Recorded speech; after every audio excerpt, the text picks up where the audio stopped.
In 1972, a crack commando unit was sent to prison by a military court for a crime they didn't commit. Those men promptly escaped from a maximum security stockade to the Los Angeles underground. Today, still wanted by the government, they survive as soldiers of fortune. If you have a problem, if no one else can help, and if you can find them, maybe you can hire the A-Team.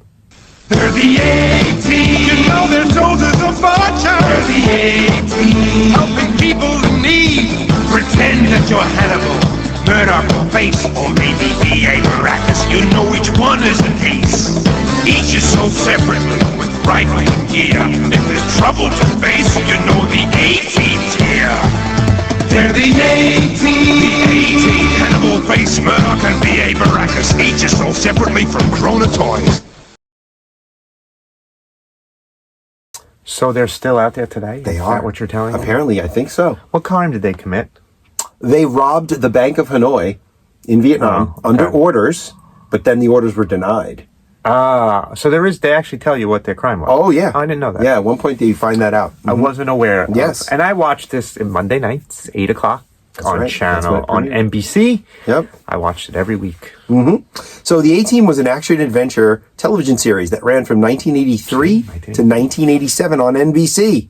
The show was created by prolific television writer, producer, and actor Stephen J. Cannell and his creative writing partner, Frank Lupo. Just after Cannell had been fired from ABC and found himself working for Brandon Tartikoff at NBC. Brandon Tartikoff. Brandon Tartikoff's kind of legendary in television. He's the one who turned NBC around. I know. Created like the Thursday night lineups. I know a lot about Brandon Yeah, Tartikoff. right. It was pretty interesting.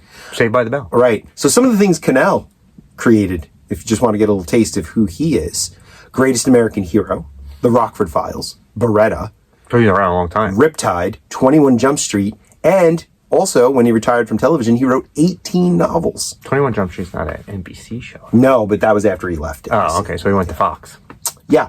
Frank Lupo, just as a little side note, created a show for the very first season of Fox when it was a network in 1987. He created a show called Werewolf, which is a show I've always wanted to find and watch, and I just have not had a chance. Never heard of it. Yeah, it's supposed to be this great supernatural mystery show. Okay. Yeah, It only lasted Werewolf. one season is my assumption. One season, but got lots of Fox in fact, Fox that first year had a lot of shows that came and went within a year. They were trying everything. Their most successful series was 21 Jump Street. Oh, yeah. In their first, maybe Married with Children. That lasted the longest. True, Married with Children. Now, they had a couple of hits, but then all the other ones, 1 year in, out. Right. They tried everything they could to get The Simpsons. Yeah, that's right. But I think Simpsons was 89. Tracy Ullman. No, it premieres in the first season of Fox. Tracy Ullman, but it's as not part of yeah. Tracy Ullman, and then it gets its own. Tracy Ullman gets canceled, and then it gets its own. Right. Yes. So, the show starred George Peppard as John Hannibal Smith, the leader of the group, the strategy man, right? Dwight Schultz as H.M. Howling Mad Murdock, who is actually, in a lot of episodes, they have to break him out of an asylum. Yeah, he's crazy. Yeah, to put him back on the team. Dirk Benedict as Templeton Face Peck.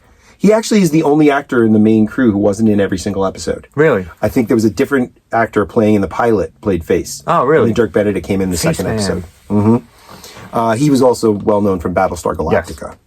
Yes. And finally, the real star of the show. I was going to wear my chains. Mr. T has Bosco Albert Bad Attitude B.A. Baracus. Fresh off of Rocky 3, he gets cast as B.A. Baracus. And like I said in the opening, they were a crack team of Special Forces commandos who were on the run from military forces who were trying to recapture them for a crime they didn't actually commit. Very Incredible Hulk-like story. Very, yeah. It was a mystery of the week kind of thing. They traveled the country, righting wrongs, being chased by a government for something they didn't do. Right. The first episode, the first regular episode, aired on January 30th, 1983, just after Super Bowl 17. Really? Yep. And reached a 26.4% share. Wow. Huge. Placing it immediately in the top 10. It remained popular until 1986, when it began to slide, eventually moved to a Friday night slot, and canceled in 1987. Well, if it moved to Friday night, it was on after Miami Vice. That's right. Now, Friday night is usually the death knell for a TV show. Not for Miami Back Vice. then. Not for Miami Vice, it wasn't, because that was an older audience. Yes. Who didn't go out on Friday nights. That's right. Younger audience, though, like ATeam or Semi Sci-Fi shows. Right. Killed. So, but they were using it as, with the help of my advice, to help try to get more people to watch it. Obviously, Right. that's why you move it there. Yeah, sure. My actually favorite 2 pieces of trivia about the show. Mr. T's chains. You know how much they weighed? 700 pounds. No. Between 35 and 40 Oh, pounds. I was off. So I had He an was idea walking it was- around with an extra 35, 40 pounds around And his he neck. wore that all the time. All the time. Do you Not know- just on the show. Do you know where that started for him? Why? When he was a bouncer, back before he was an actor. Right. If someone lost a chain in the club, he would put it around his neck so that if they came back on a different night, it was there, and they'd say, "Oh, that's mine," and he would give it back. Right. But eventually, he just started collecting ones that were unclaimed and just kept putting more and more and, it more became on, part and of it him. became that trademark. And to this day, he still wears chains. He still Not does. as many. Not as many, no. But he's still definitely I think at his chains. age, he's not going to want to walk around with 40 pounds. He's of still metal. the same guy, though. If you ever see interviews He's a with very him nice guy, recently, apparently. he's still the same. You know, he's still the same guy. Yeah. Like the same character Yeah. that he's always been. Which leads me to the next trivia thing, which is kind of upsetting. He and George Peppard could not get along, and it was George Peppard's fault. George Peppard was a notoriously difficult actor to work with. The A-Team was like his last chance. His agent was like, if you get fired from this show, no one's ever going to want to work with you again, because he was a real pain. He hated Mr. T. Really? Because he considered himself a real film actor, and Mr. T was just some novelty. He wouldn't even speak to him directly. Dirk Benedict had to take messages between George Peppard and Mr. T, and George Peppard wouldn't even say Mr. T. He would say the man with the chains. He should have just, Mr. T should have just beat the crap out of him. Yeah, I think Mr. T is too nice of a guy for You know, that. it's a similar story with Mr. T with Roddy Piper. Roddy Piper did not Really? want to work with Mr. T because When Mr. he was in T wrestling. Mm-hmm. as or at the same time as this, during the A-Team, Yeah. he becomes a big role in the WWF at the time. And he's in movies. And he's in movies. He's a superstar. He's the first superstar to really get involved in wrestling. Yeah. as- Who wasn't a wrestler already. Right, aside Yeah, from Andy Kaufman. But Roddy Piper hated that he was getting paid so much money and getting a spotlight where a regular wrestler should have gotten it. So he was, you know, I suppose there's an argument that, to be made for that, but but everyone's making money. So when Everyone Mr. T involved, benefit, yeah, he helped everyone make more money. right, the rising tide lifts all boats. Of course. Yeah. So there you go. So Yeah. it's funny how, and anything you read about Mr. T is supposedly a really nice guy, and then all these people he had to work with didn't treat him nice. Of course, since the A-Team was so popular, 1980s, what did it have to have? Guns? Merchandise. Oh, I thought you Tons meant guns. of tie-in. Well, it had guns, but no one ever got killed. No one ever got. I don't think anyone ever got shot. No, they would shoot machine guns at people, Yeah, and no and one would they ever get jumped, hit. but no one ever got hit. Nah, nothing would happen. They're like stormtroopers. Exactly. So merchandise, big merchandise. They're the A-Team. You know they're soldiers of fortune. They're the A-Team. Helping people in need. You can pretend that you're Hannibal, Murdock, or Face, or maybe B.A. Baracus. You know each one is an ace. Each is sold separately with rifle and gear. If there's trouble to face, you know the A-Team's here. They're the A-Team. The A-Team, Murdock, Hannibal, Face, and B.A. Baracus. Each is sold separately by Gallobs. Because of its popularity, tons of merchandise. And some of this merchandise ends up becoming some of the most valuable collectibles from the 1980s. Did you have any A-Team stuff? I did not. Me neither. I was never really a big fan of the show when it was on. I watched it because what else was on Monday nights? Real People, I think, was on I watched ABC. that. Yeah, I watched Real People. But I was never like, I wouldn't have went out and bought. We were getting a little old too at that time. We were about 10 years old. 10, Return of the 11 years Jedi was still pretty. You're right. Yeah, I was still dominant. playing with Star Wars. You're Yeah. right. So most of the merchandise was released in 1983 and 1984. First, there was a series of 3 3/4 scale action figures from Gallobs. Now, these looked a lot like the G.I. Joe figures that were popular at the time. They had the same kind of articulation, arms. swiveling arms. elbows, and very Arms that similar. moved like this. Right. Yeah. So individual figures were Hannibal, Face, B.A., and Murdock. Of course. And also 4 villains. They were There like was- bikers, right? Yeah, they look like bikers, right. Cobra, Python, Rattler, and Viper.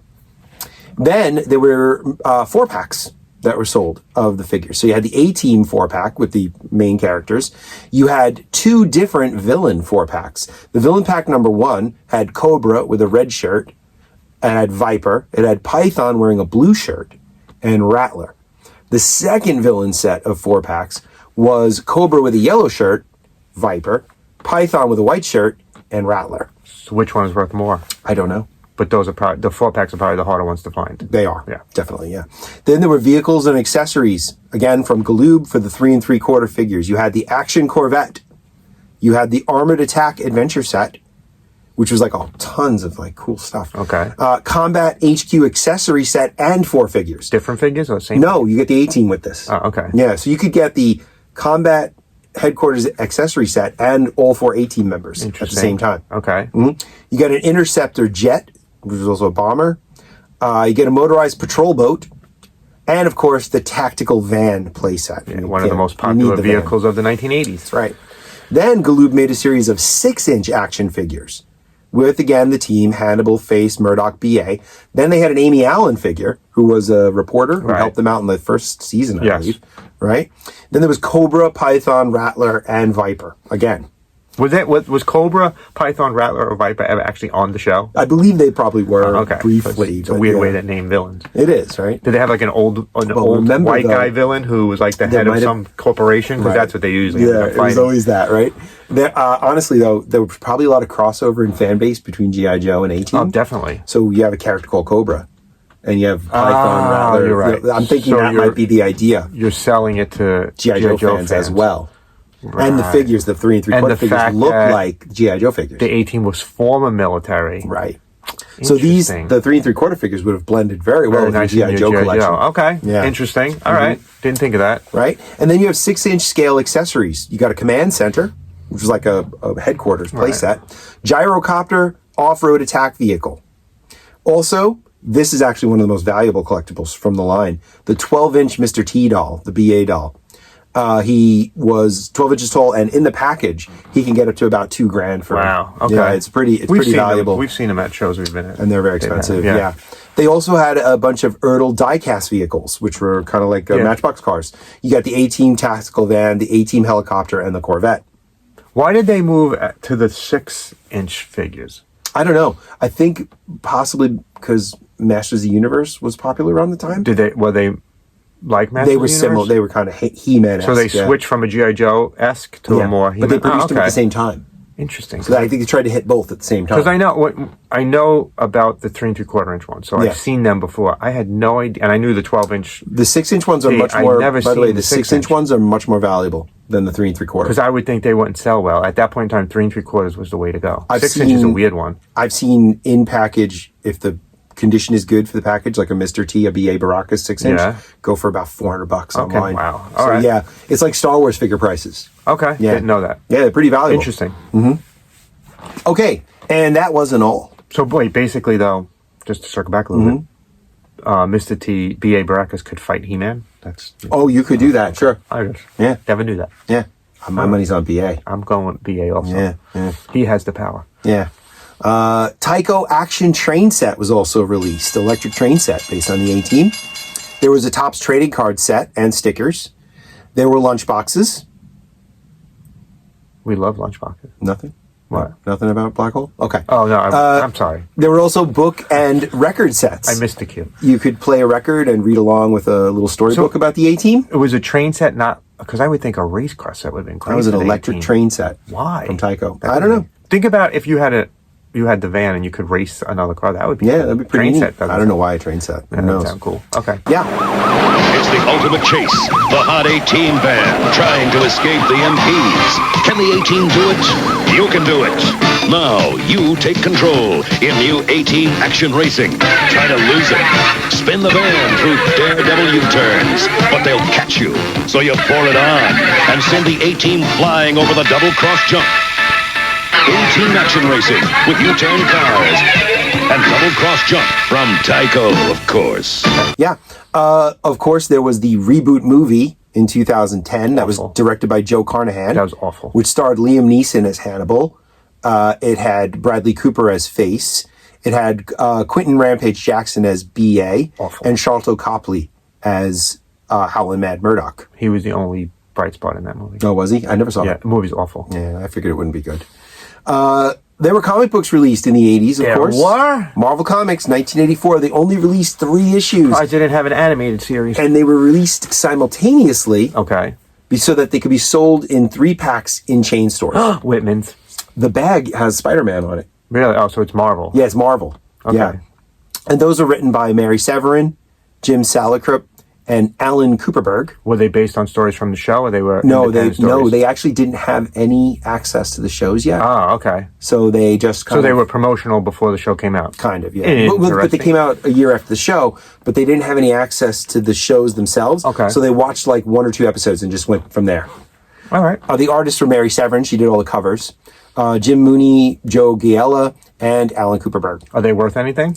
I don't. Yeah, I looked up online. The 3-pack in the bag. Sealed? You get it for about $40. Oh, that's so not too bad. Okay. I actually thought of getting it because I love the idea of having a bag set like that with the bag on. I've never seen them. Like in all our I don't ever remember adventures, seeing them. I've never seen an A-Team comic book. No. Guess what we'll be looking for Possibly. this coming weekend, probably. Then in 2010, to tie into the new movie release, IDW put out a couple of limited series. There was one called War Stories. It was a series of 4 one-shots focusing on each character and how they ended up in the A-Team. Okay. Of course, updated. You know, Hannibal, instead of being Vietnam, was Right. the Gulf War in Right, so they couldn't do 1990. Vietnam. Right. Those are co-written by Chuck Dixon and Eric Burnham. Art by Hugo Petrus and Carrie Maloney. Then there was a 4-issue limited series called Shotgun Wedding, which was supposed to pick up after the events of the movie. Okay. It was a 4-issue limited series written by the movie's director, Joe Carnahan, and Tom Waltz. And that was illustrated by Steve Mooney. Those are from IDW. Okay. The thing about the A-Team, and the reason that I like it, and I really didn't watch it when I was a kid that much. I maybe watched 1 or 2 episodes here or Right. there. But the reason I've revisited it here and there and enjoyed it when I could find it was that it's sort of this innocent, goofy, naive version of an action story. Yeah. There's a lot of shooting, but nobody dies. There's a lot of drama, but nothing's ever very serious enough solid. to be No. followed through to They the didn't. next They episode. didn't talk about any deep No. 1980s themes. No, Yeah. not really drugs or anything like that. Right. It was like something stupid, and they had to save somebody, and that was it. It falls very much into the category of things like Knight Rider or Yeah. Airwolf, where you could just sort of turn your brain off and enjoy a action-packed And if you hour. missed a week, you didn't really matter. need to know. Yeah, you you'd could catch jump in 5 episodes in. You didn't miss Yeah, anything. or you'd catch it in summer reruns. Yeah. It didn't matter. So yeah, that's it for the A-Team. Did you collect A-Team stuff? Did you like the show? Did you watch it? Did you watch the 2010 movie? It wasn't good. Do you disagree with Chad? Probably. Let us know in the comments. Like, subscribe, and until we see you again, Love what you collect. collect what you love. We'll see you next time. See you later.